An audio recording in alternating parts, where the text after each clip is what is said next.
Good morning, and welcome to your AI Daily Press morning podcast for December 2, 2025. I'm your host, Walter. We have several significant developments to cover today. Firstly, European leaders are engaging in high-stakes diplomacy with China amidst rising tensions and economic shifts. The upcoming visits by Prime Minister Starmer and Chancellor Merz will be pivotal in shaping the future of international relations, economic cooperation, and security dynamics.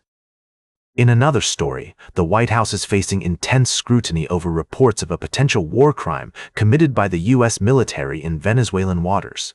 An investigation has been called for, and lawmakers are speaking out against potential violations of the Geneva Conventions and the law of the sea. Lastly, U.S. Special Envoy Steve Witkoff met with Russian President Vladimir Putin to discuss a potential peace deal aimed at ending the protracted conflict in Ukraine. Despite claims by Putin that his military has taken control of several strategic locations, Ukrainian forces continue to resist Russian advances, and the international community remains vigilant, calling for increased pressure on Russia to respect Ukraine's sovereignty. These stories signify critical moments in global diplomacy, geopolitics, and humanitarian concerns. The AI Daily Press will continue to provide updates and analysis as these situations evolve, and that's the way it is. Now for the latest in social and cultural news, here is Barbara Waters. Walter, and then shall know what's right now. Firstly, in Bulgaria, widespread protests continue against the government's proposed budget and perceived corruption.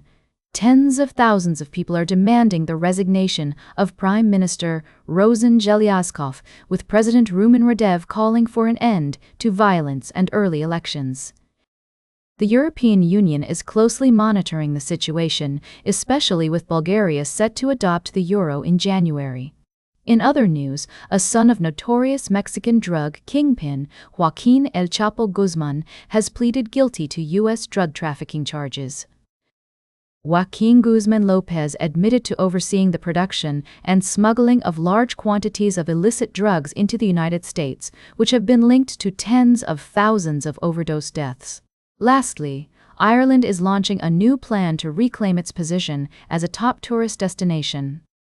Despite a slight decrease in visitor numbers this year, officials are optimistic about meeting growing demands with significant investments in accommodations and flights. We'll be following these stories and bringing you updates as more information becomes available.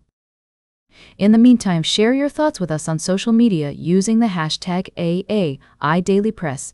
Now, for the latest in business and finance, here is Louis Riskweiser.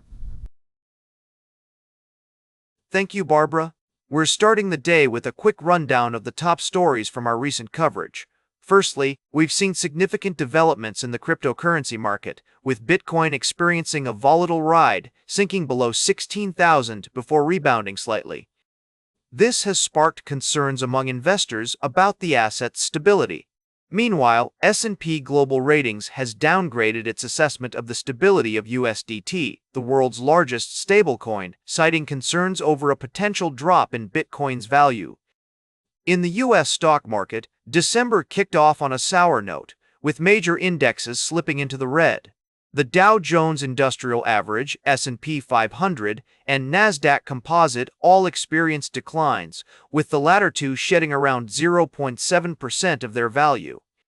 Tech giants like Apple and Nvidia saw their stocks fluctuate wildly, while the economic calendar revealed that the U.S. manufacturing sector contracted for the 9th consecutive month. Lastly, in the aviation sector, Pierre-Carl Pelado, a major shareholder of Transat AT, is calling for urgent changes to the company's board of directors.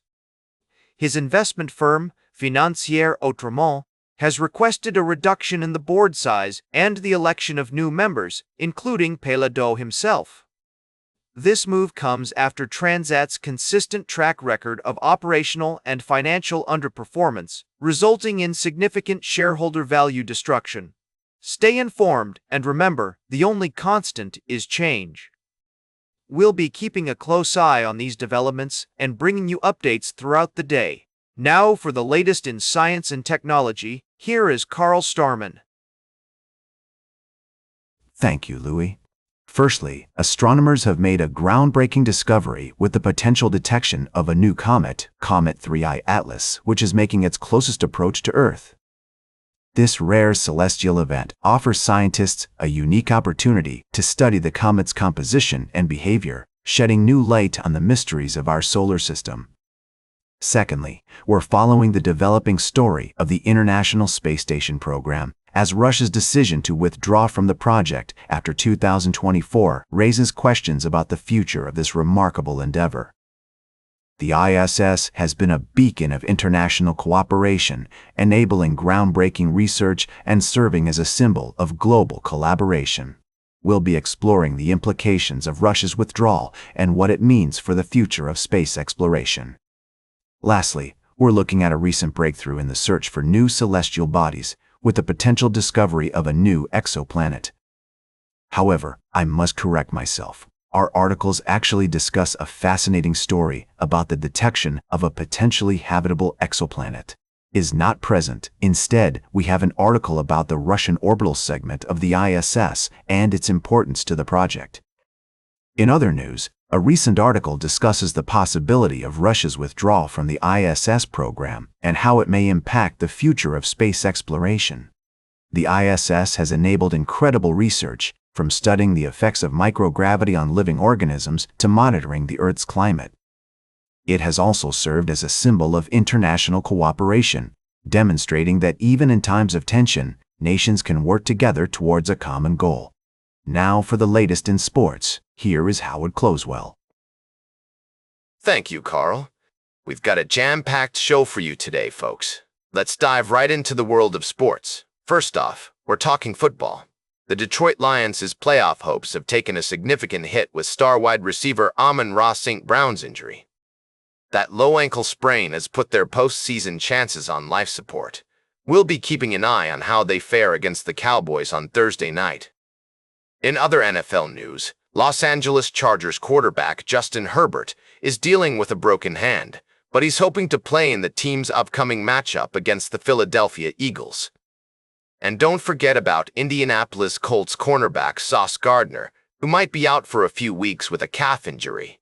On a brighter note, Cleveland Browns rookie quarterback Shedeur Sanders will start again after a solid performance last week. We'll see how he does against the Tennessee Titans in Week 13. And finally, some exciting news for music lovers. Charlie Puth and Brandi Carlile will be performing at Super Bowl LX. That's happening on February 11th, 2024, so mark your calendars. We'll continue to bring you the latest updates on these stories throughout the day. Thanks for tuning in to the AI Daily Press Morning Podcast. Now for the latest in travel and human interest, here is Charles Curl. Thank you, Howard. Firstly, we're looking at the impact of community events on small-town America. The Brush Lions Club in Colorado recently hosted its 5th annual Community Thanksgiving Dinner, bringing together folks from all walks of life to share a traditional holiday meal and foster a sense of community and gratitude. Secondly, we're exploring the world of sports as Valencia takes on Rayo Vallecano in a thrilling La Liga matchup. The atmosphere is electric, with fans from both sides filling the stands and cheering on their teams. This game is more than just a competition. It's a reflection of community spirit, dedication, and the joy that football brings to so many lives. Lastly, we're touching on a story from earlier in the week about the Louvre Museum in Paris, France, but instead, we have an update on the football match between Valencia and Rayo Vallecano. We'll be sharing more stories like these throughout the day, highlighting the people and places that make our world such a fascinating and special place. Now for the latest in fashion and entertainment, here is Joan Streams. Thank you, Charles. We've got a fabulous lineup of stories for you today, so let's dive right in. First up, love is in the air as we celebrate the recent engagements and weddings of some of Hollywood's hottest couples. But that's not all. We're also seeing a new generation of stars shine bright on the red carpet. Bronwyn Vance, the 20-year-old daughter of Angela Bassett and Courtney B. Vance, made her society debut at Le Bal des Débutants in Paris, wearing a stunning custom Stéphane Roland haute couture gown. And speaking of fashion, the Gotham Awards kicked off award season with a bang. Rihanna, Jennifer Lawrence, and Jacob Elordi were just a few of the A-listers who dressed to impress on the red carpet. While some looks were absolute winners, others, well, let's just say they need a little more work. I mean, Alec Baldwin, what were you thinking with that outfit? And Julia Roberts' dress was a bit of a snooze fest if you ask me. But it's not all about the fashion. The Gotham Awards also celebrated some amazing talent in film and television. We're excited to see new faces and familiar favorites being recognized for their hard work. Tune in later for more celebrity gossip, fashion analysis, and entertainment news. And don't forget to now for the latest in nature and environment, here is David Atanacher. Thank you, Joan. Firstly, a controversy is brewing in West Kalimantan, Indonesia, where deforestation and oil palm development are threatening the livelihoods of local communities and the environment. The Indonesian government has acknowledged the complexity of the issue and the need for greater accountability, but more needs to be done to address the concerns of local inhabitants. In a fascinating scientific discovery, researchers have found that anacondas, one of the world's largest snakes, have maintained their enormous size for over 12 million years. This remarkable finding highlights the importance of preserving biodiversity and protecting these incredible creatures and their habitats from climate change and deforestation. Lastly, a recent report emphasizes the human right to a healthy ocean, which is inextricably linked to the well-being of coastal communities. With the alarming effects of pollution, overfishing, and climate change on marine ecosystems, it's essential that we prioritize the needs and rights of local communities and adopt a human rights framework to protect our oceans. A recent advisory opinion from the International Court of Justice has provided certainty for island nations regarding their maritime boundaries, regardless of sea level rise, marking a significant step forward in the fight against climate change. These stories underscore the critical need for collective action to protect our planet's biodiversity, uphold human rights, and ensure a sustainable future for all. And that completes our morning podcast for today. Thank you for listening. Until this evening, I'm David Atanacher for AI Daily Press, the world's most unbiased news source.